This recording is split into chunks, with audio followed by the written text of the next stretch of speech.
Good morning. Welcome on into Let's Bet It. Lauren Jabbar here with Jared Smith. Jared, how are you? Happy Thursday. I'm good. How about you? I'm good. Where am I right now? I'm in Where are you? Phoenix. Where in the I'm world in is Lauren Phoenix. Jabara? You're like, where's Waldo, We played the basically? Suns last night. It was a good Hawks victory, which was awesome. We fly Very to nice. Utah today. So Very yeah, nice. it was a good night. Good night. How about you? Are you in Vegas? Vegas? Yeah, still hanging out in Vegas. Everything's good. Going to Phoenix on Monday, so we'll be two ships passing in the night, which has kind of been a very good metaphor. We're Mm. actually you're usually the ship that's passing. I'm the stable anchored ship. You're the one that's going all over. But in this particular Yeah. case, I'll be following you to Phoenix on Monday. But yeah, it's a weird. It's like this is like a strange week for obviously in terms of the NFL because we're supposed to have like nothing, but it's never that easy. I mean, yesterday Yeah, was there's one of the always biggest something going news on. dump days in NFL history, perhaps. So it's just keep on chugging along. Seriously, there's always something going on in the NFL. We even said that at the end of last season after the Super Bowl. We're like excited to take a month or two off of NFL, and all of this news is coming out. It's just crazy. But it is Groundhog's Day today. So, in honor of that, we are doing a little Groundhog look ahead feature that we're going to bring in our friend Benjamin Allbright. He's going to talk about the Broncos and their future with Sean Payton, etc. Can Russell Wilson be fixed? Then we have a little college basketball for you before wrapping up the show. So, without further ado, let's get into it. Let's bet it. Groundhog's Day. Let's take a look at the futures of these teams. Okay. Will these situations change next year, Jared? Will the Jets finally make the playoffs next year? Absolutely not. Who's playing quarterback? You don't think? I mean, can we Oh, answer that's that true. question first? That's the only question that matters. Yeah. I can't even answer anything about how the Jets are going to fare next year until I know who's playing quarterback. I know who's calling the plays. I don't know if that's a good thing or not. So I can't even answer this question. I would say no, just based off of historical context, but I need to know who's playing quarterback first. Jared, you need to be the groundhog in this situation. Come on now. Okay, what about this one? The Aaron ground. Rodgers. I am very groundhoggy. I think that would be a great way to describe. I like to Yeah. burrow. I like to just burrow in my under my on my couch with my little dog. He's Yeah, like the baby groundhog. that's true. And you only come out to see your shadow once a year. It makes sense. You know what I mean? Like, we'll see what happens. We'll see what happens. What day do I come out? Is Um, today? Wait, today is Groundhog Day, right? That's why we're doing this. I'm yes, assuming it's it literally is Groundhog Day, Groundhog's right? Day. This is the day that It is literally the Groundhog. dude comes out, whatever his Yeah. name is, Harvey or Harry or what Punxsutawney is it? How do Phil. I know that? Goodness gracious. Goodness Oh, gracious. I was like, how do I know that? And I didn't know, and apparently I'm wrong. So Harry. Punxsutawney Phil. I don't know. It Who just the hell sounded is right. Harry? I said You got the Harvey king and first. That queen sounded on your right. mind. Prince Harry and Harvey Meghan sounded Markle. right. Yeah, seriously, Harvey's maybe. way off. Um, okay, Puxatawny Jared, tell me about this. Aaron Rodgers, is he on a new team next season or is he still with the Green Bay Packers? Oh, this is almost as difficult of a question as the first one. Um, yeah, Been a I think lot of he talk is. about Aaron Rodgers. But also, can I give the second caveat is he's not playing next year? Sure. I think that's also a Oh, possibility. Um, retiring? yeah, yeah, or taking a year off, but probably retiring. Um, the most likely scenario is him leaving Green Bay, but with Aaron, it's never that easy either. Like even the interview he did with McAfee on Tuesday, like he relishes this. Like he is going to soak up every single ounce of this.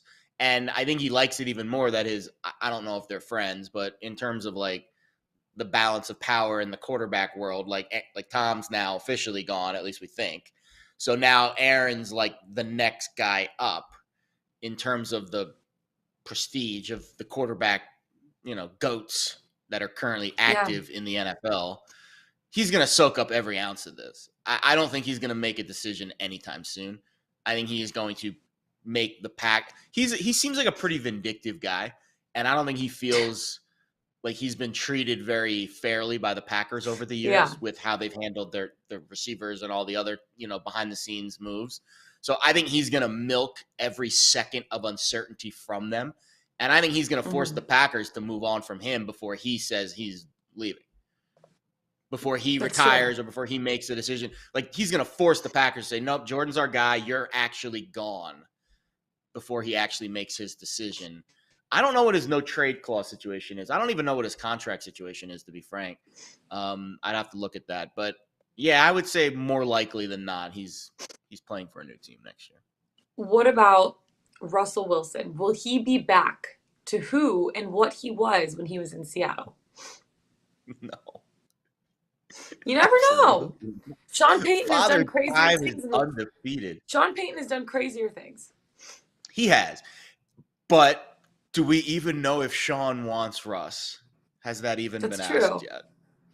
That's And true. I know that I don't know this for sure, but from what I remember, there is a unique clause in Russell's contract to where they can get out of it relatively cheaply, not completely scot-free, but relatively cheaply in a year. I Oh, might be wrong really? about that. But I remember reading something that they can cut him before a certain time and they'll only be penalized X amount of dollars A certain and amount, not the but it's full only one amount. more year. The contract situations in the NFL are very murky. I do recall reading something that they can get out relatively cheaply compared to what they Yeah, fully owe him over the next few years. And which they makes just paid a sense. boatload of money to Sean Payton. If Sean doesn't think Russ is the guy, I mean, they just gave up like draft picks. Like they gave up a ton of capital for Sean Payton. If they don't think Yeah, if Sean doesn't think Russ is the guy, Russ ain't staying.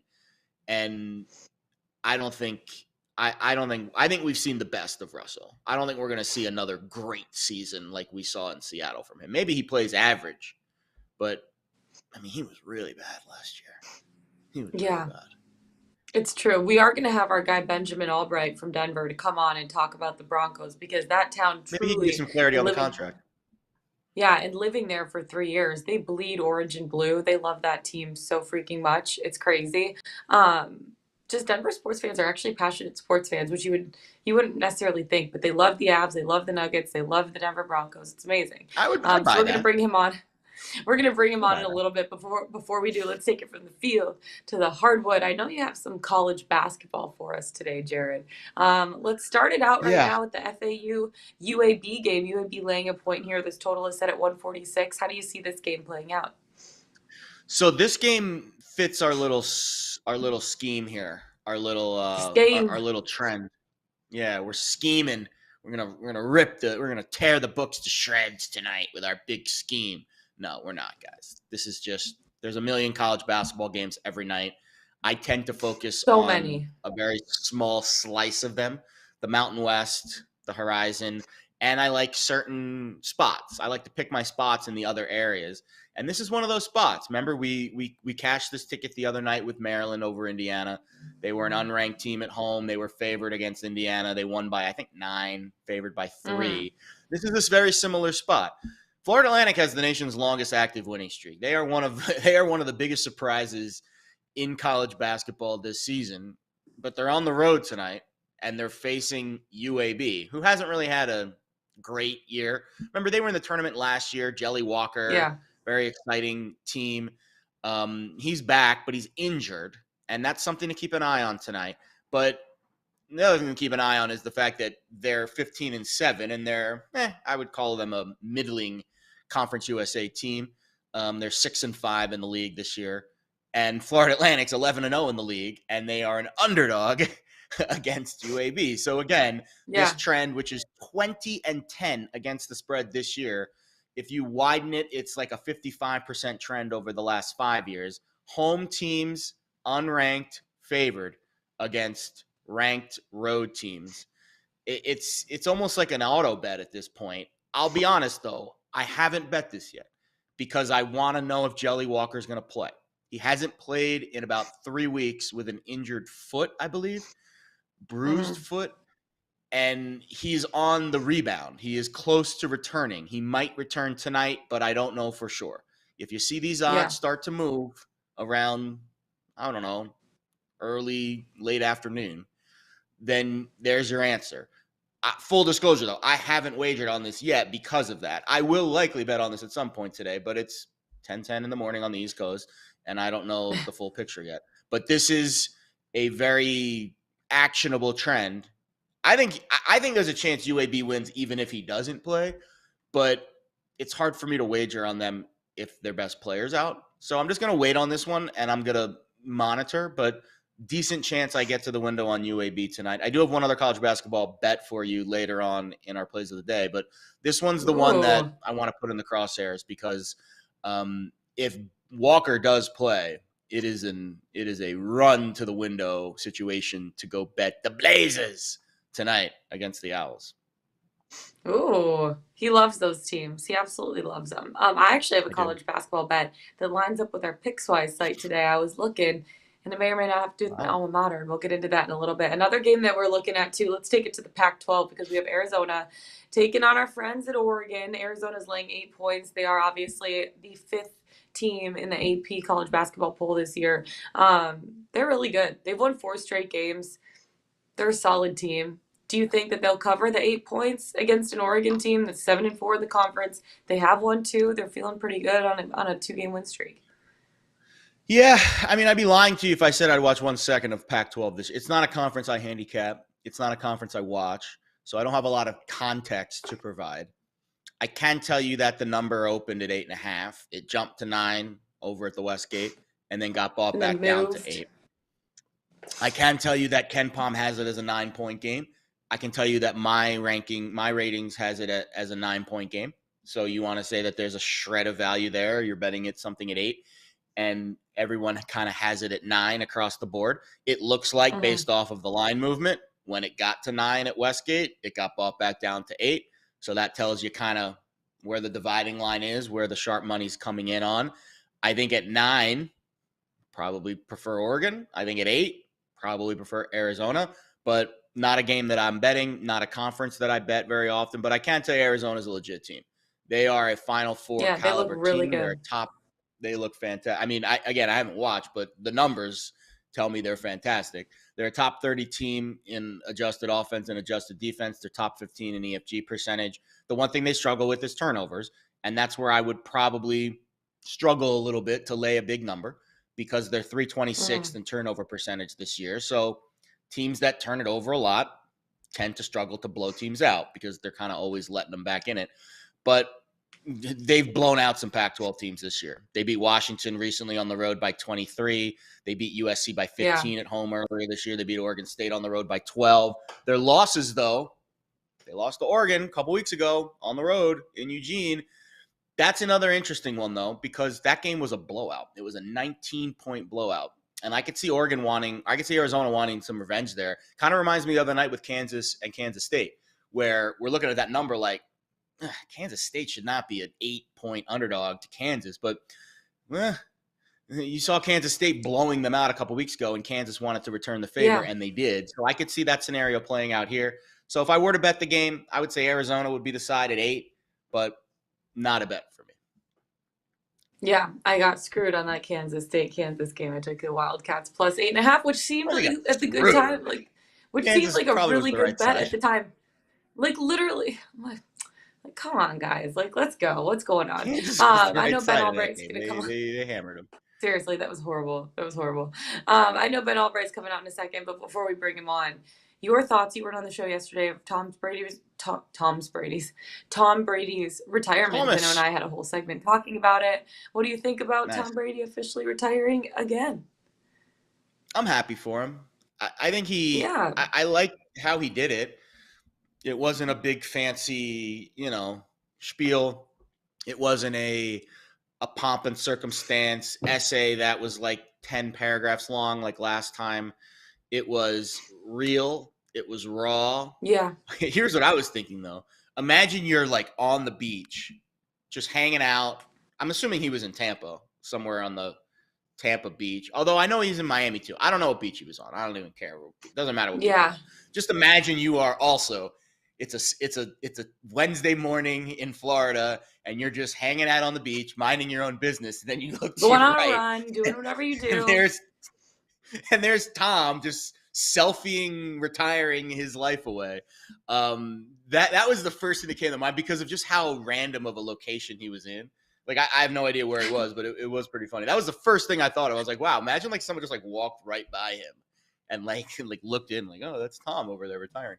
Yeah. Wait, But is that Tom more Brady? Is he importantly, retiring right now? right? That was the first thing that came to mind. I was like, he's just hanging out on the beach, just like I would normally. Yeah. But it was nice. It was poignant. I think when you get to this point in his career, he's done it. He's said it all. He's done it all. Just give your salute and be raw. I respect rawness and realness, Yeah. and we don't see it a lot in the NFL. That's why I never knock Aaron for going on McAfee's show, because I respect him wanting to put himself out there. Tom clearly wanted to bare his soul and kind of tell everyone how he was feeling, and I respect that, and I wish him the best. He definitely saw that TV money from Fox coming, though. He probably needed some more money. He needed another boost of income after the FTX disaster, so that's probably where that started from. But I wish Tom the best. He's the GOAT, no doubt, and the NFL will be a different place next year without him. Yeah, that's what I was saying. Basically, my whole life, like I've watched Tom Brady play since I was 7 years Yeah. old. I mean, even before that, when he was at Michigan, like it's like, what is that going to look like? What is the NFL without Tom Brady? We don't know. We'll see what it is next season. But right now, a lot of us for the last 23 years don't know what that looks like. So I it'll mean, be think about that. The interesting to last see time we how. didn't have an NFL season without Tom, it was the 90s.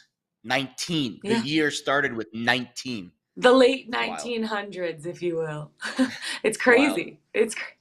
It is crazy. I know. All right, let's get it back into this Broncos talk because a lot going on with the Denver Broncos. Let's bring in our good friend Benjamin Allbright. You can follow him on Twitter at Allbright NFL, host and reporter at the Broncos flagship and Broncos insider for KOA Colorado. Benjamin, how are you? Doing all right. How are you guys doing this morning? Good. Happy Thursday. I'm like getting all these days confused. So much news, so little time. Let's get it started with Denver and what's going on right there. What do you make of the Broncos and the Saints trade for Sean Payton as head coach? Well, it's a tough one. It's interesting. The Broncos had already given up so much for Russell Wilson that acquiring Sean Payton and trading up that additional draft capital really sort of puts them in a bit of a bind. I guess Sean Payton brings a credibility, and he brings sort of a cachet in the sense that he has won in the NFL before. They've lacked that stability at the head coaching position for a while. I think if you're a Broncos fan. They seem to be mostly happy with it. The Denver Broncos themselves, I mean, this was their third choice. They were after Jim Harbaugh to begin with, and then DeMeco Ryans. They kind of circled back around and landed on Sean Payton and making that trade. But I think there are positives here. The key here, I think, is the marriage between Sean Payton and Russell Wilson. Will Sean Payton and what he brings to the table, which is kind of the opposite of what Russell Wilson is good at, will that coexist? Will they find a way to make that work? Yeah, I think you nailed it. There's a lot of interesting factors here that led to the end result, which is, first of all, he really was the third choice. And I'm curious if he feels differently about the job knowing that, because I don't think he would have come back to the NFL if this didn't transpire the way that it did. Do you think that's fair to say, Benjamin? Was this kind of like the last chance for him because of all the other teams kind of passed up and all of a sudden Denver situation changed the way that it was? I'm curious if that just alters the dynamics of the situation at all, knowing that he literally was the third choice. I mean, I think so. I think that he could have gone back to the booth and had obviously opportunities next year. He was initially, when this whole thing started, I don't think Denver was really on his radar.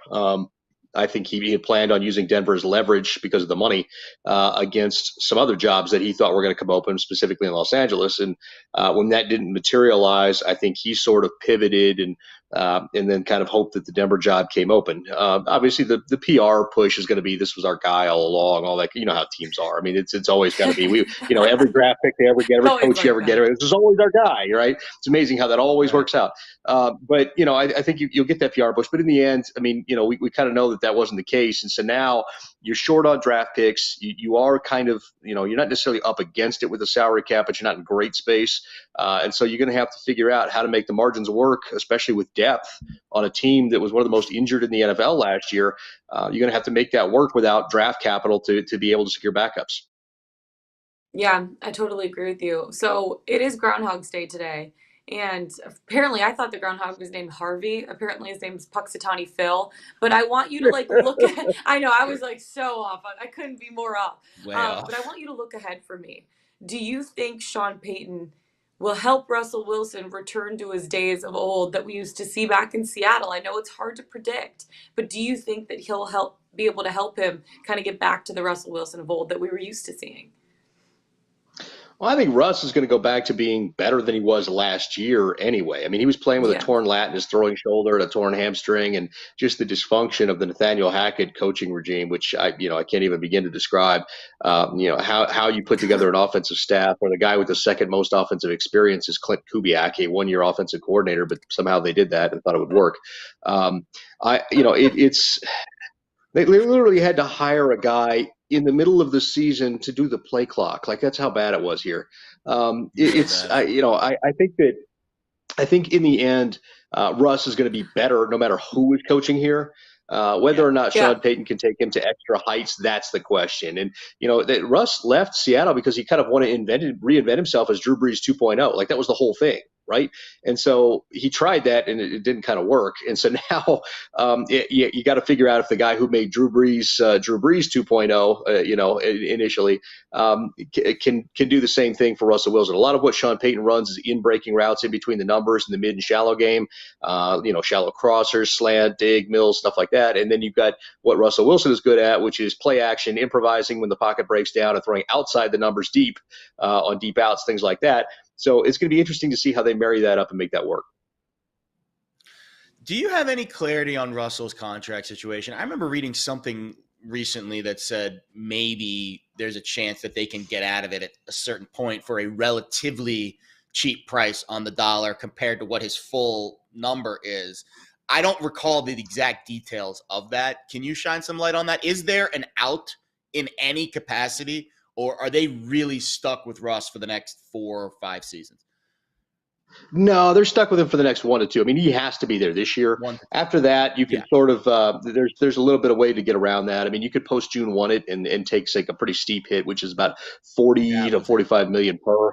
After the year 2, after this coming season, after the season after that, you'll be able to get out from it for a reasonable number. That's not bad. With the cap going up, and that it will help with that. So you can do it. I mean, you'll take a Carson Wentz like hit to do it after this season, but you can do it. The question is, would they do it after this year or next year? It just depends. And I'll say this: I mean, knowing Sean Payton and how he kind of really likes to take control of things top to bottom. I know this is all kumbaya right now, but if it doesn't work after one season, I would not be surprised to see Sean Payton, reverse course as he kind of does and punt on it. Yeah, we'll see what happens there. I know you Denver fans are looking ahead to next season. We still got one more game left in the 22-23 NFL season, and it is Super Bowl. I'm actually in Phoenix right now. I think it's crazy being at the hotel. There's already signs to pick up credentials and everything. This town's going to be buzzing next week. But your predictions for the Chiefs taking on the Eagles? Apparently, Patrick Mahomes was seen walking out of a presser without a limp, so he just not even limping right now. Maybe he's playing it up a little for the fans, but who knows? Do you think the Eagles can take down the man that is the NFL in Patrick Mahomes, or do you think the Chiefs get another Super Bowl here under their belt? Well, I think Pat Mahomes is the best quarterback in the NFL. I don't think it's close. I'm torn on this one. I Yeah. actually grew up. I lived in Kansas City twice growing up, so I kind of came Wow. up as a Kansas City Chiefs fan. And then on the flip side of that, I've got friends with the Eagles now. So I'm kind of torn on Uh-huh. this. John Gannon, Jeremy Gray, those guys are they're good people. So I'm going to go ahead and take the Eagles in this one. I think the Chiefs have the better quarterback, but I think the Eagles have the better football team. So give me the Eagles in this one to shock everybody. I think they started the season at 4,000 plus 4,000. Give me that Eagles ticket to cash. I love it. I absolutely love it. Oh, Ben, thank you so much for coming on. We so appreciate you. And best of luck with the Broncos next season. I'm keeping our fingers crossed. I lived in Denver for 3 years, so we're definitely rooting for them from afar. It's great. But thanks for Yeah, coming on and giving us your wisdom. yeah, absolutely. And see y'all down in Phoenix. Great job, Awesome. bud. Sounds good. Peace out. That is Benjamin Allbright. You can follow him on Twitter at Allbright NFL, host and reporter at the Broncos flagship and Broncos insider for KOA Colorado. All right, before we get into our best bets, Gerard, let's bet it. Presented by our friends at Superbook Sports. Can you beat Vegas this football season? Superbook gives you the chance every week to go head to head with the best odds makers in Las Vegas. No fancy computer algorithms, no one across the pond setting lines for American sports, just the best team of traders in the business at the Superbook in Las Vegas, plus some of the best odds boosts and promo bets in the country. If you're in Arizona, Colorado, Iowa, Nevada, New Jersey, or Tennessee, download the Superbook Sports app or visit superbook.com to start your battle against Vegas. From superbook.com to pickswise.com, 3-star plays of the day. One of them I am tailing. But Jared, what else do we got on the site today? Well, I'll give Diane Knox Ballas a shout. Pebble Beach picks are live on the site. They're not like the 3 stars like you're used to, but I'll be honest, anytime I see Diane's face pop up on our website, my attention has been piqued, and I will be reading that article later today. I will likely be dabbling in some golf betting soon. Usually I wait to the Super Bowl, but Pebble Beach, I do like watching Pebble Beach, and there's nothing else on this weekend, to be perfectly frank, besides college basketball that I really care to watch. So maybe I'll bet a little bit of golf this week. So go read her column about the Pebble Beach picks. Philip Tomich has a Lakers Pacers bet on the site tonight, 3-star. Joe Williams has a Houston Wichita State total. And Bobby Stanley's got his first prop, 3-star prop on the site as well for the Super Bowl. And I also read his MVP column last night, and I agree wholeheartedly with many of them. So feel free to dabble in all of those tonight.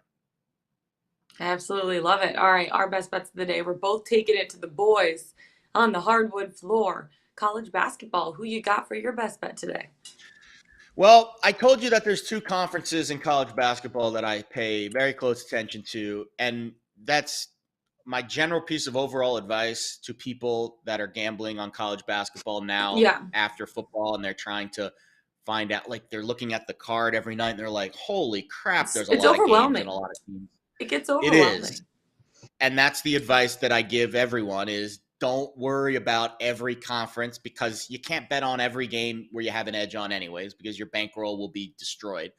And secondly, that anxiety can affect your handicapping when you're worried about which game maybe has the best edge. So I tunnel vision things, and I like to bet on 2 conferences. I bet on other things too, but I focus every time these 2 conferences play. I'm locked in. One of them is the Mountain West. Love it. We've discussed many of the Mountain West games here on the show. And the other one is the Horizon League. I don't know why the Horizon League has become. Do you want to know something so funny? Conference. The Horizon You used to work League for was Oakland. one I of know my you've told first jobs that I had with Oakland, the Golden Grizzlies. I love the Horizon first League. sideline job right out of college. Love that. It was awesome. I love that. So, yeah. The Golden Grizzlies. Campy coaching that team up. You love to see it. We might bet on Oakland tonight. They face Purdue Fort Wayne. I would lean to the under there. But the bet in the Horizon League that I really like tonight is Northern Kentucky. So I bet this last night. The line dropped, and I saw they're on the road. They're at Robert Morris. The line dropped +1, and I'm thinking to myself, what the heck is this line? Northern Kentucky, I think, is one of the best teams in the Horizon League. The Horizon League this year is very, very balanced. the top of the conference right now, 4 teams are tied for first place at 9-3 conference record. So there's not one dominant team in the Horizon League this year. Last year it was Wright State. Remember, Wright State made it to the tournament, best offensive team, one of the best offensive teams in the country. They played Bryant in the first round, the play-in game, the 16 versus 16. That game got into the 90s. I think Wright State almost touched 90. So there is a lot of exciting offensive play in this conference, but that's not the way Northern Kentucky plays. They are a grinded out, defensive-minded team. They're in the top 140 of defensive efficiency, which, again, the Horizon League historically has really crappy ranked teams. It's not a really great conference. Usually whoever wins the Horizon League is the 16 seed in the NCAA tournament. But it kind of makes it easier to handicap because the bad teams are really bad and the good teams usually have one thing about them that they do really well. And the matchups, there's a lot of varying teams in the conference. There's some teams that like to play fast, like Wright State. And there's teams like Northern Kentucky that like to play defense and slow it down. They're 351st in adjusted tempo this year. Meanwhile, Robert Morris is just not good. They're a very below average team. They're under 500 this year. They're 6-6 in the league. They've won 3 in a row. And I think that means it's a good spot to fade them because, overall, I don't really hold them in high regard. And when you win 3 in a row, their rating increases a little bit. Meanwhile, Northern Kentucky's coming off a game to Wisconsin-Milwaukee. They had a 37-27 lead at half, and I think they were up 15 with about 10 minutes to go, and they lost. Wisconsin-Milwaukee went on this insane comeback and won the game, 75-74. So Northern Kentucky's a good team. They'll bounce back. I like teams coming off of crazy, insane losses, bouncing back onto them. And I'm just fading Robert Morris. So I would play this at -1. If it's -1.5, I might bet the money line just in case. But we're playing Northern Kentucky tonight in the Horizon League. I love it. I absolutely love it. So my Michigan Wolverines don't really give me much to cheer about this season. But as soon as I saw this as a 3-star play on the site from our friend Matt Marcourt, I hope I said his name right. I'm like, heck yeah, let's go. Michigan's not very good this year. This is just not our year. 5-5 in conference play. They've lost the last 2 games, and they're close to. They are middle bottom of the Big Ten in terms of standings. And you look at Northwestern; they have a pretty good basketball team this year. They have lost their last game too. They're 4th though in the Big Ten, but I feel like this is a good matchup for Michigan. And I was looking at it too. Yesterday the number was at 4.5. Now it's at 3.5. I still like Michigan and the points in this one, and so does our friend Matt Marcourt. And I was reading his reasoning why, and it's basically everything that I was thinking too. Like Northwestern's really good this year because their defensive efficiency is ranked in like the top 50 in college basketball. They're really, really good at forcing turnovers. Michigan is the 6th best team in college basketball at protecting the basketball. They are not turning the ball over very often. So that's a good reason why I like Michigan. And then on the other side, Northwestern scores a lot of their points by driving the rim, putting up a shot, and getting that foul call, getting to the line.